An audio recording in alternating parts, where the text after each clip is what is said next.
il n'a jamais laissé le witr ni au cours du voyage, ni en étant chez lui à la maison. Ainsi que Rak'at al-Fajr. Ces deux catégories de prières surrogatoires, le Prophète sallallahu alayhi wa sallam ne les délaisse jamais dans n'importe quelle situation il se retrouve. En voyage, comme en étant à la maison. Mais compte tenu de ce qui nous attend d'ici quelques jours, le jeûne du mois de Ramadan, dont chaque musulman est au courant que c'est à quelques jours, Inch'Allah, nous demandons à Allah de nous faire partir de ceux-là, de nous compter parmi ceux-là qui vont jeûner le mois de Ramadan. Nous allons, comme on a l'habitude de le faire à chaque année, dans ces moments, nous faisons toujours pause du livre qu'on étudie d'habitude et pour se rappeler un peu de ce qui nous attend, le jeûne du mois de Ramadan. C'est juste un rappel, comme Allah est très volitif, c'est le rappel. Le rappel est bénéfique aux croyants. Donc nous demandons à ce moment-là que tout ce que nous allons dire ici en bref, que cela nous soit bénéfique et qu'il nous facilite aussi la pratique de ce que nous étudions. Le jeûne, comme tout le monde le sait, ça veut dire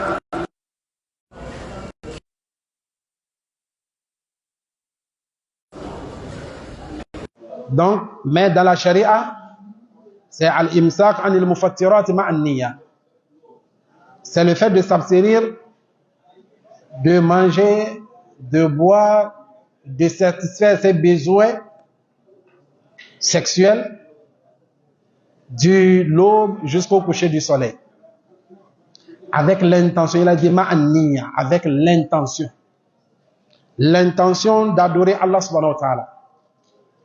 Cette intention, ce n'est plus le jeûne. Parce que quelqu'un peut rester depuis le matin jusqu'au soir sans manger, ni boire, ni avoir des rapports sexuels, mais il ne jeûne pas. Peut-être par manque de moyens, ou par pauvreté, ou par maladie. Mais ce qui diffère de lui et celui-là qui jeûne, c'est l'intention. Comme on viendra le voir aussi, comment formuler cette intention? Est-ce chaque nuit, ou bien une fois dès le début, la première nuit, tu formules l'intention de 29 ou 30 jours, c'est bon ou pas?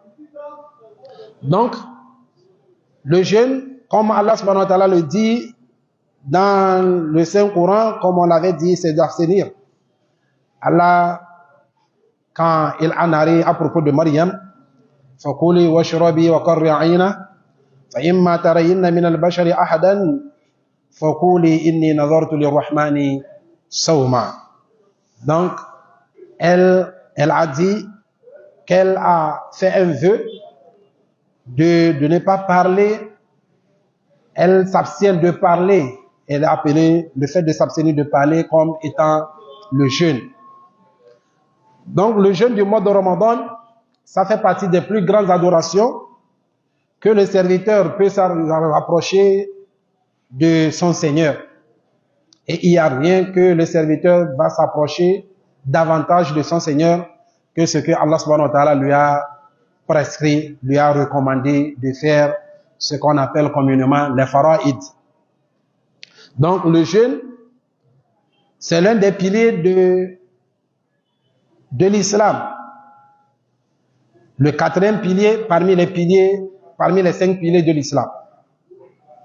Et le jeûne, ça englobe les 3 types d'endurance, les 3 types de patience dont on veut qu'un bon croyant se comporte avec ces genres d'endurance. La première, as-sabr ala ta'atillah. Le jeûne englobe le fait d'endurer l'adoration d'Allah subhanahu wa ta'ala. Quand tu vas t'abstenir de manger et de boire depuis le matin, depuis l'aube jusqu'au coucher du soleil, forcément tu auras faim dans la journée. Forcément, tu auras soif. Mais tout ceci tu endures. Pourquoi? Pour pouvoir obéir, adorer Allah subhanahu wa ta'ala. Donc, il y a l'endurance sur l'adoration, sur l'obéissance de Allah subhanahu wa ta'ala. Le jeûne aussi nous apprend à sabr ala ma'asillah, d'endurer, de ne pas désobéir, de ne pas commettre des péchés. Tout le monde le sait, dès qu'on commence le jeûne, tout le monde essaie de se contrôler dans son parler, dans ses actes, pour pouvoir seulement préserver cette adoration. Donc, même si auparavant, il faisait des désobéissances, des péchés, mais une fois rentré dans le mois de Ramadan, il s'abstient. Il endure, même si son âme en veut, même si son âme en a envie de commettre un péché, il endure cela, de ne pas tomber dans ces péchés-là. Et la troisième des endurances, il dit wa sabru ala aqdarillah al-mu'lima, l'endurance sur la prédestination d'Allah subhanahu wa ta'ala qui sont douloureux. Il endure cela, cette douleur de la faim et de la soif, l'envie de commettre des péchés, tout ceci, il endure cela. Et le jeûne, Allah subhanahu wa ta'ala s'est attribué lui-même le jeûne du mois de Ramadan. Et il a promis de récompenser le jeûneur lui-même. Quand il dit dans un hadith qudsi, kullu amal ibn Adam lahu, tous les œuvres, les actes, les actions, les adorations du fils d'Adam, ça l'appartient. Comme c'est venu dans un autre hadith aussi, kullu amal ibn Adam yudha'af al-hasanatu asharu amthaliha. C'est-à-dire toute action, toute bonne action d'un serviteur est multipliée. Une bonne action est multipliée par 10. Il a subu'mi'a du'ifan, jusqu'à multiplier par 700. Une seule bonne action. Ça dépend de comment ton intention de cette adoration, de cette action. Ça dépend comment tu as suivi le prophète sallallahu alayhi wa sallam dans cette adoration, qu'on va te multiplier cette action de 10, juste voire même 700. Donc, c'est-à-dire, kullu amal ibn Adam lahu, tu connais déjà la récompense de ton action, de ton bonne œuvre. C'est ce qu'Allah subhanahu wa ta'ala veut dire ici. Dans une autre interprétation donnée par certains ulémas, ils disent kullu amal ibn Adam lahu, c'est-à-dire les autres humains, serviteurs, peuvent toutefois voir. Quand tu pries, on sait que tu pries. Quand tu vas au pèlerinage, tu vas faire la Umrah, tout le monde voit, tout le monde a su que tu es en train de prier, tu es parti au pèlerinage, tu as donné l'aumône, ainsi de suite. Tout le monde peut toutefois témoigner de tes actions, de tes bonnes actions. Et Allah subhanahu wa ta'ala dit, illa siyam, sauf le jeûne. Le jeûne, si tu ne dis pas à quelqu'un que tu es en train de jeûner, personne ne le sait. Si tu ne le dis pas, tu sors depuis le matin, tu ne manges pas. Si on ne te pose pas la question, pourquoi tu ne manges pas, personne ne saura que tu as jeûné. Donc Allah subhanahu wa ta'ala dit, illa siyam, sauf le jeûne. Il n'y a personne qui peut savoir que tel serviteur est en train de jeûner si ce n'est pas lui-même, il en a parlé de cela. Et Allah dit, le jeûne m'appartient. Le jeûne, ça m'appartient. Wa ana ajzi bihi. C'est moi personnellement, dit Allah subhanahu wa ta'ala, qui va en récompenser le jeûneur. En dehors des autres actions, les anges, par la recommandation d'Allah subhanahu wa ta'ala, récompensent les autres actions. Mais Allah subhanahu wa ta'ala dit le jeûne, je vais m'en charger personnellement. Et Allah dit, wasiyamu junna. Le jeûne est une protection. Est une protection pour toi, le serviteur ici, Bamon, de tomber dans les péchés, de commettre la désobéissance, de faire de n'importe quoi. Ça te protège. Et le jour de la résurrection aussi, ça te protège aussi contre le feu de l'enfer. As-siyamu was-siyamu junna.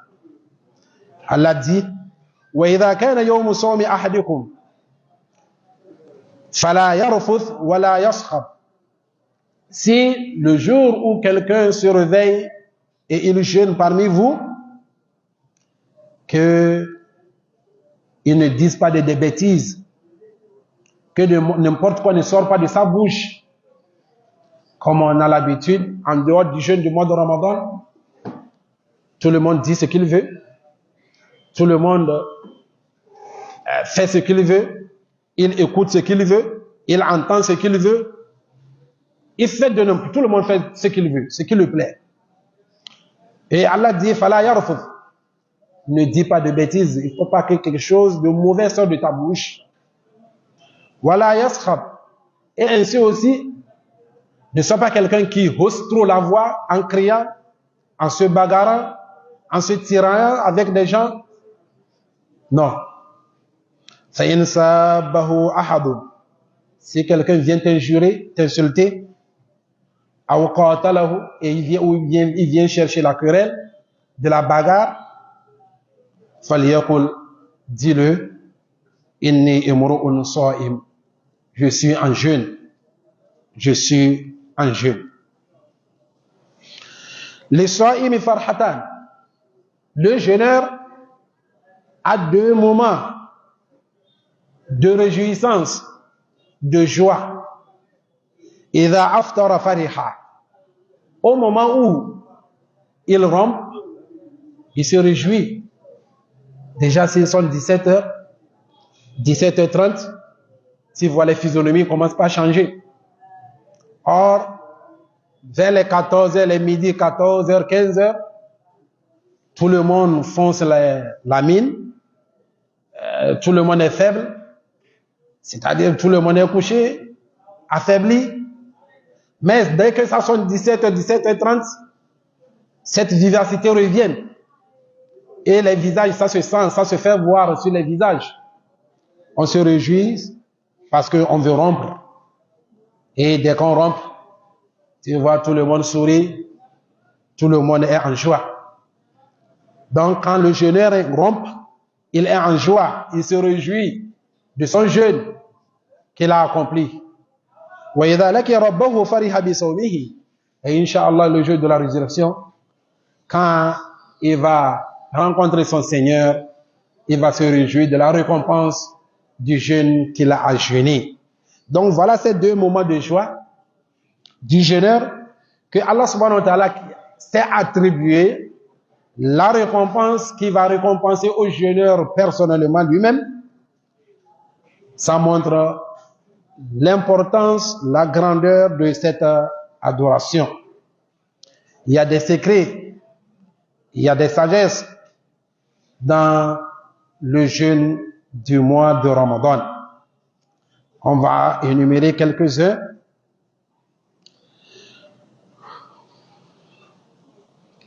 Le jeûne augmente la foi, la crainte de Allah subhanahu wa ta'ala. Allah le très haut dit, ya ayyuhalladhina amanu, kutiba alaykumus siyam, kama kutiba ala alladhina min qablikum, la'allakum tattaqun. Oh les croyants, on vous a prescrit le jeûne comme on l'a prescrit à ceux d'avant vous, les communautés qui vous ont devancé. Ainsi atteindrez-vous la piété, la crainte de Allah subhanahu wa ta'ala. Donc le jeûne augmente la crainte de Allah subhanahu wa ta'ala, et ça augmente la certitude que le musulman, le croyant, a vis-à-vis de son Seigneur.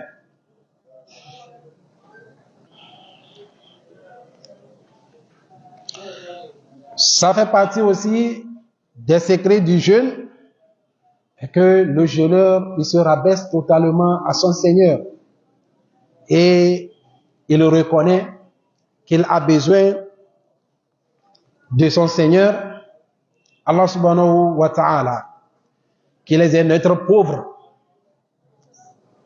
il est notre pauvre faible.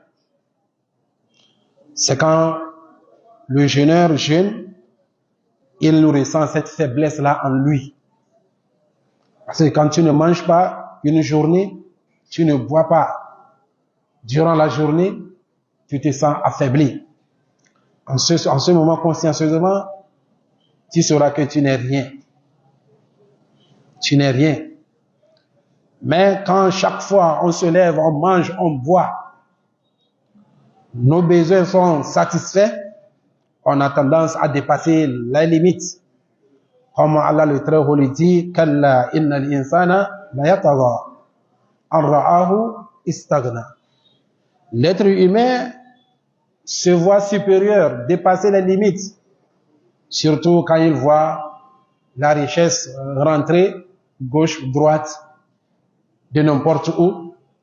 Ses besoins sont satisfaits, il se voit supérieur, il se voit quelqu'un, or il n'est rien.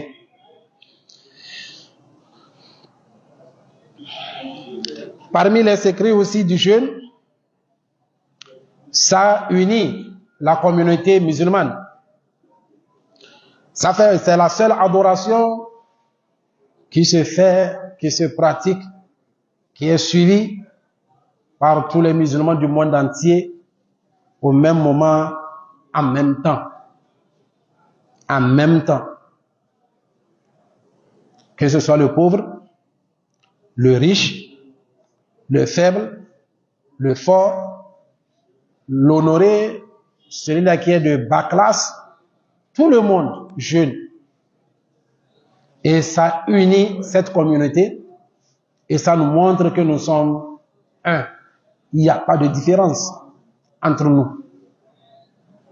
Si ce n'est que seulement la crainte de Allah subhanahu wa ta'ala. Inna akramakum indallahi atqakum. Celui-là qui est plus honoré, considéré auprès de votre Seigneur, c'est celui-là qui craint Allah subhanahu wa ta'ala le plus. Donc, le jeûne du mois de Ramadan, est-ce que nous allons toujours jeûner comme on a l'habitude de le faire les années précédentes, retomber et recommettre les mêmes erreurs que nous faisons d'habitude, ou bien nous allons essayer de revoir notre manière de jeûner et essayer de corriger quelques erreurs. C'est une chance pour ceux-là que Allah subhanahu wa ta'ala va les faire compter de ceux-là qui vont jeûner le mois de Ramadan. Et c'est une opportunité aussi de gagner le paradis. Un jour, le prophète sallallahu alayhi wa sallam est en train de monter sur son mimbar et les compagnons lui ont entendu, il a dit Amin, Amin 3 fois. Et après, ils l'ont demandé, on t'a entendu dire Amin, Amin 3 fois. Et il a dit, c'est l'ange Gabriel qui est venu me dire 3 choses. C'est une invocation et il m'a demandé de dire Amin et j'ai dit Amin. Parmi ces 3 choses, que malheur, maudit soit celui-là qui est rentré dans le mois de Ramadan jusqu'à sortir et ses péchés ne sont pas pardonnés. Et le prophète sallallahu alayhi wa sallam, on lui a dit de dire Amin, il a dit Amin.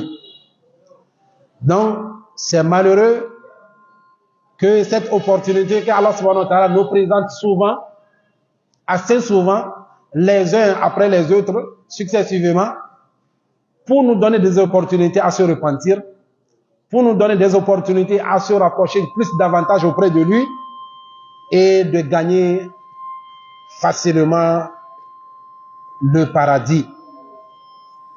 Le prophète sallallahu alayhi wa sallam dit Nous tous, nous allons rentrer au paradis, sauf celui-là qui a refusé. Les compagnons ont dit, qui peut refuser? Qui va refuser de rentrer au paradis? Le prophète sallallahu alayhi wa sallam dit, tout celui-là qui m'a suivi, a suivi ma sunna, a obéi, a pratiqué ma sunna, rentrera au paradis.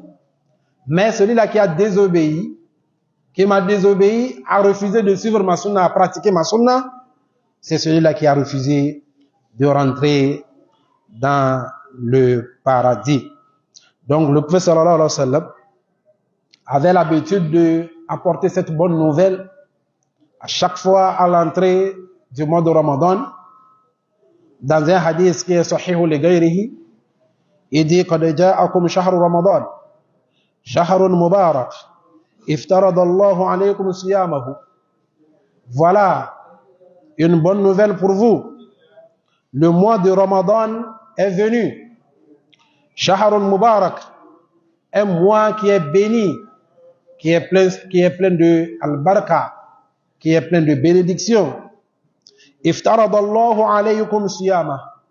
Allah subhanahu wa ta'ala vous a obligé, vous a prescrit le jeûne de ce mois. Yaftahu fihi abwab al-jannah. Dans ce mois, Allah subhanahu wa ta'ala ouvre les portes du paradis. Wa yaghliqu fihi abwab al-jahim. Et il ferme les portes de l'enfer. Wa tagullu fihi shayatin. Et les satans sont enchaînés. Fihi laylatun khayrun min alfi shahr. Dans ce mois, il y a une nuit qui est meilleure que 1000 mois. Man hurima khayraha faqad hurima. Tout celui-là qui s'est bien fait lui a été privé. Lui, là, malheur à celui-là, c'est un malheureux. Donc on demande à Allah subhanahu wa ta'ala que nous gagnons ces bienfaits et que ça soit la cause de notre entrée au paradis. Donc, un des ulémas dit, le jeûne du mois de Ramadan, il a qualifié de cela en étant le petit jeûne, le moyen, le petit jeûne qui est sous forme d'un apprentissage à nous les serviteurs d'Allah subhanahu wa ta'ala d'apprendre au cours de ces un mois les bonnes manières, le fait de se contrôler notre langage, nos actes, d'obéir à Allah subhanahu wa ta'ala, multiplier les bonnes œuvres. C'est un apprentissage dans ce mois. Quand on va s'abstenir de manger et de boire et d'avoir des rapports durant toute une journée, ce mois nous conduit à bien se comporter dans le grand jeûne. Ce grand jeûne qui est le jeûne du cœur et le jeûne de nos membres, de nos organes, de nos parties, les parties de nos corps, de s'abstenir tous les parties de nos corps, de notre corps, avec tout ce que Allah subhanahu wa ta'ala a interdit, parmi les mauvaises intentions, les mauvaises paroles, les mauvaises actions et des mauvais comportements. Nuit et jour, durant toute notre vie. C'est ça le grand jeûne.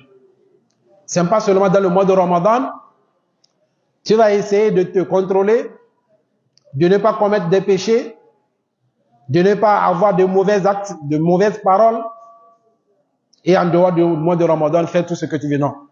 Ce mois, c'est un parcours, un apprentissage qui nous donne une formation pour le grand jeûne qui débute dès que l'être humain est devenu majeur, est devenu baligh, atteint la puberté.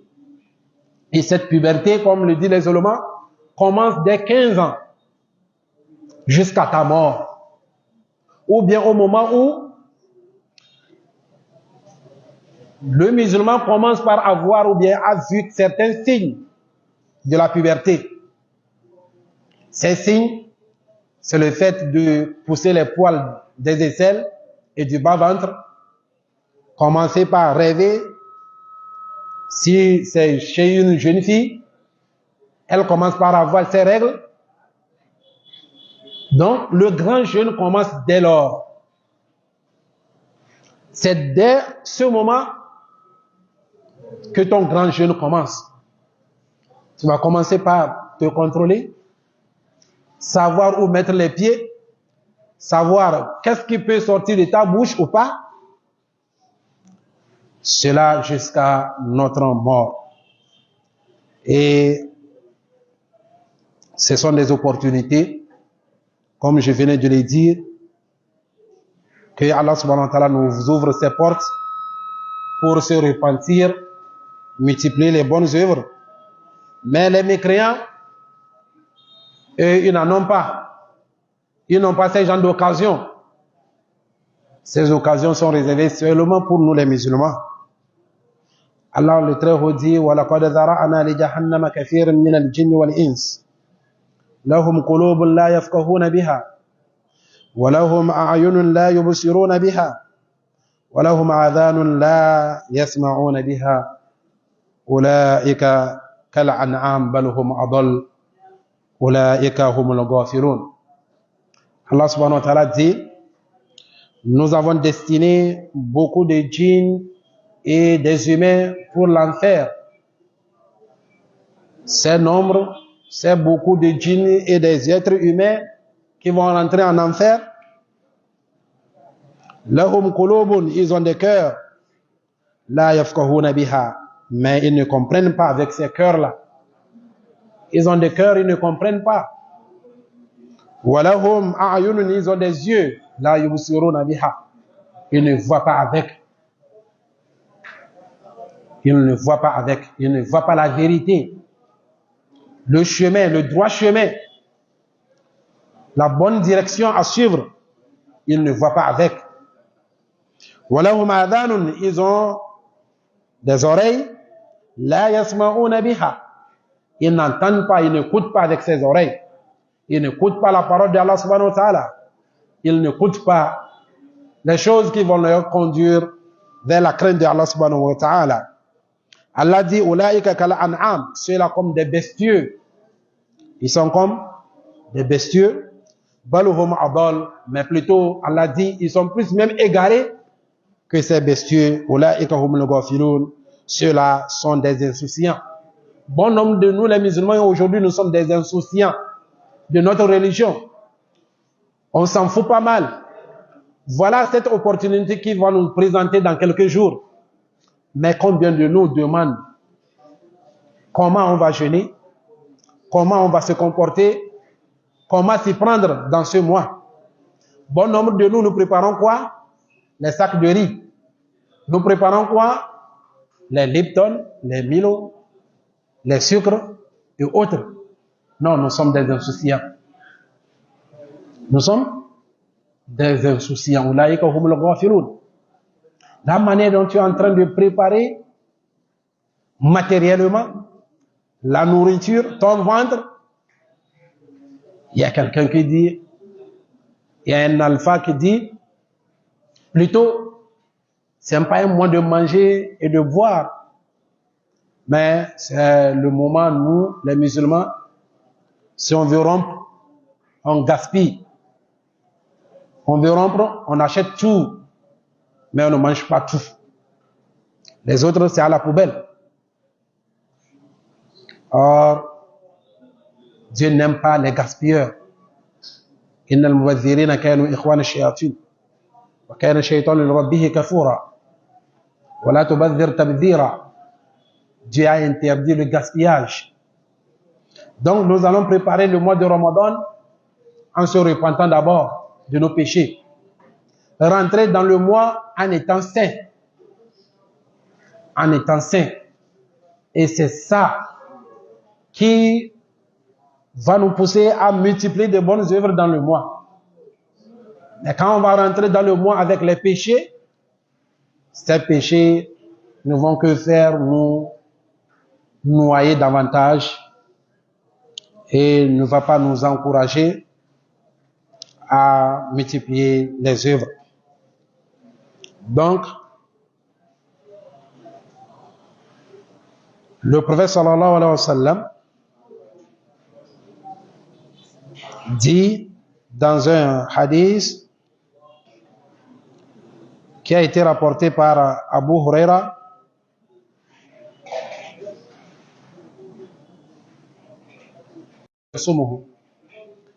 dans ce hadith, le prophète sallallahu alayhi wa sallam veut nous faire distinguer entre les adorations et les habitudes, entre les recommandations. Il a l'habitude de jeûner lundi, jeudi. Il a l'habitude de jeûner 3 jours du mois. Il a l'habitude de jeûner aujourd'hui et rompre demain. Ainsi de suite. Celui-là qui a une habitude pour un jeûne quelconque, lui autre, il est permis. Si ça coïncide 1-2 jours avant le mois de Ramadan, lui, il n'y a pas de souci, il peut toutefois jeûner. Mais toi, tu n'as pas cette habitude-là de jeûner lundi, jeudi.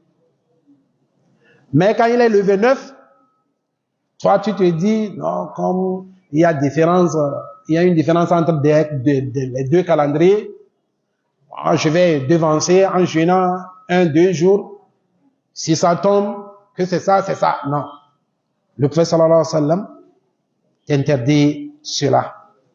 Mais plutôt, il autorise à celui-là qui a l'habitude de toujours jeûner son jeûne, de jeûner, il n'y a pas de souci à cela. Dans un autre hadith, rapporté par Anas, radiallahu anhu, قال رسول الله صلى الله عليه وسلم تسحروا فإن في السحور بركة. Le prophète sallallahu alayhi wa sallam nous dit de prendre notre plat du petit matin, de manger le petit matin. C'est ce qu'on appelle as-sahur. Donc, de déjeuner le petit matin, parce que dans ce plat-là, dans cette nourriture, il y a de la baraka, il y a de la bénédiction. Donc ici, le fait de se lever et de manger le petit matin, c'est comme si tu es en train de formuler l'intention de jeûner. Tu es en train de formuler ton intention de jeûner. Comme ça a été dit dans un autre hadith, tout celui-là qui ne formule pas son intention du jeûne avant le matin, il n'a pas le jeûne. Tu dois formuler ton jeûne, l'intention du jeûne la nuit, avant le petit matin, avant l'aube, avant la prière. Donc le fait de se lever et manger quelque chose comme sahur, tu es en train de formuler ton intention. Et le prophète sallallahu alayhi wa sallam dit, il y a de la baraka là-dedans. Ça fait partie de la bénédiction du plat du petit matin pour le jeûne. Ça t'aide, toi, le jeûneur, à plus adorer Allah subhanahu wa ta'ala dans la journée. Ça te renforce physiquement. Quand tu vas manger le petit matin, ça va te renforcer au cours de la journée. Parce que si tu vas manger depuis la nuit, rester sur cela jusqu'à le coucher du soleil du lendemain, tu serais trop affaibli et tu n'auras pas assez de force pour accomplir certaines adorations au cours de la journée. Ça fait partie aussi de la bénédiction de ce plat. toi le jeûneur, tu ne serais pas fatigué de répéter cette adoration au cours du mois. À chaque fois, ça te donne plus d'envie de recommencer. Quand tu te lèves, tu prends ton plat du petit matin jusqu'au coucher du soleil. Comme on l'avait dit, tu te réjouis de ton jeûne au cours de la journée pour rompre. Ça te donne une autre vivacité de reprendre. Contrairement à celui-là qui ne se lève pas, lui ne va pas ressentir cet encouragement-là. Et il serait beaucoup affaibli, comme on vient de le dire. Ça fait partie aussi de la bénédiction de ce plat, la récompense qui est réservée à tous ceux-là qui se réveillent pour prendre ce plat du petit matin. Parce que ils ont suivi la sunna du prophète sallallahu alayhi wa sallam. À chaque fois que tu pratiques la sunna du prophète sallallahu alayhi wa sallam, tu es récompensé. Tu te lèves, comme le prophète sallallahu alayhi wa sallam a ordonné ici, tasaharu, faites du sahour, tu as suivi la recommandation du prophète sallallahu alayhi wa sallam. Donc tu serais récompensé sur cela.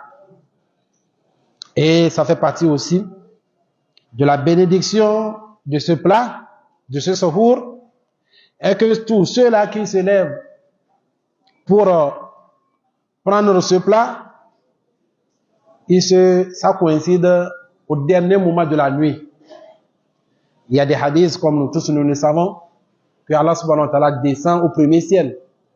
Quand il reste un tiers dernier de la nuit, et il dit qui veut pour que je lui donne, qui veut demander pardon à ses péchés pour que je lui pardonne, qui a un besoin pour que je lui satisfais. Tout ceci. Donc, en ce moment, ça coïncide au dernier moment, au dernier tiers de la nuit. Et si tu es conscient, tu vas en profiter. Faire des adorations, faire des zikrs, lire le Coran, invoquer Allah subhanahu wa ta'ala pour tes besoins. Donc tout ceci, ce sont des opportunités. Mais si tu le sais, tu te réveilles à 4 heures, au moment où ta femme se réveille, ou bien peut-être même à 3h30, pour commencer par préparer. Toi, tu te réveilles, tu fais tes nafilas, tu demandes pardon, tu invoques. Tout ceci, tu fais des adorations, tu fais des zikrs, tu fais les prières sur le prophète sallallahu alayhi wa sallam, tu lis le Saint-Coran. Donc c'est une opportunité, c'est une occasion. Ça fait partie de la bénédiction de ce secours-là. Et comme nous tous nous le savons aussi, ça fait partie de la bénédiction de ce plat du petit matin, et que le nombre des serviteurs qui viennent prier en groupe dans la mosquée augmente. Ça s'augmente. Bon nombre de ces serviteurs qui augmentent le nombre des mosquées, c'est parce qu'ils viennent pour la prière, non, c'est parce qu'ils se sont réveillés pour le sehour. Ils se sont réveillés pour le sehour et ils ont profité pour venir à la mosquée. C'est ça. Sinon, tu vas étonner. Tu serais étonné, tu es dans un quartier, la majorité, 90, 95%, voire même 100% musulmans, mais votre mosquée a à peine 2 rangs, 3 rangs qui remplissent. Mais quand on dit demain, ou bien le jeûne commence demain, dès l'aube, toi qui as l'habitude de venir, on prie maintenant les 5h10, n'est-ce pas? Toi qui as l'habitude de venir à 5h pile à la mosquée, tu viens, tu ne trouves même pas de place. Tu restes dehors. Les propriétaires sont venus s'occuper. Donc, on n'a qu'à craindre Allah subhanahu wa ta'ala. Et ça fait partie des signes des hypocrites. Des hypocrites qui montrent leur islam aux yeux de tout le monde, mais qui cachent la mécréance. Tu n'assistes pas à la prière en groupe à l'aube. C'est décevant pour un musulman. C'est décevant pour un musulman. Donc, pour finir, le prophète sallallahu alayhi wa sallam dit dans un hadith, Man sama ramadanan imanan wa ihtisaban ghufira lahu ma taqaddama min dhanbi. Tout celui-là qui a jeûné le mois de Ramadan, en ayant la foi en Allah subhanahu wa ta'ala, la sincérité, il le fait pour Allah seul. Il ne l'a pas fait pour qu'on dise que lui aussi jeûne. Non, il l'a fait pour Allah seul. Et il cherche aussi la récompense auprès d'Allah subhanahu wa ta'ala seul. Le prophète sallallahu alayhi wa sallam dit, Ghufira lahu ma taqaddama min dhanbi. Ses péchés antérieurs lui seraient pardonnés. Donc, essayons de jeûner pour Allah seul, chercher la récompense auprès d'Allah subhanahu wa ta'ala seul, avoir la sincérité, faire pour Allah seul. Wa ma umiru illa liya'budullaha mukhlisina lahu ad-din. On va adorer Allah seul. On nous a recommandé que d'adorer Allah seul sans l'associer. De lui vouer le culte exclusif. Seulement pour Allah seul. Et il dit encore, Man qama Ramadan. Tout celui qui fait les prières nocturnes dans le mois de Ramadan, imanan wa ihtisaban, ghufira lahu ma taqaddama min dhanbi. Il l'a fait pour Allah seul. Il ne l'a pas fait pour qu'on dise que hier nuit on était ensemble. Pourquoi tu n'es pas sorti hier? Ou bien comme nous ici on a l'habitude, nous on vient, c'est le moment de se rencontrer pour causer, blaguer. Les gens prient, d'autres sont derrière la mosquée, ils causent. Les prières de Tarawih comme les prières de Tahajjud. D'autres même c'est l'opportunité de causer avec les filles. D'autres, ils sortent de leur maison pour venir, c'est pour venir consommer le thé, des omelettes et autres. Mon frère, c'est une opportunité peut-être qui ne va plus se répéter. Or, le prophète sallallahu alayhi wa sallam dit, tout celui-là qui assiste la prière avec son imam, jusqu'à ce que l'imam finisse la prière, on va le prescrire comme celui-là qui a prié toute la nuit.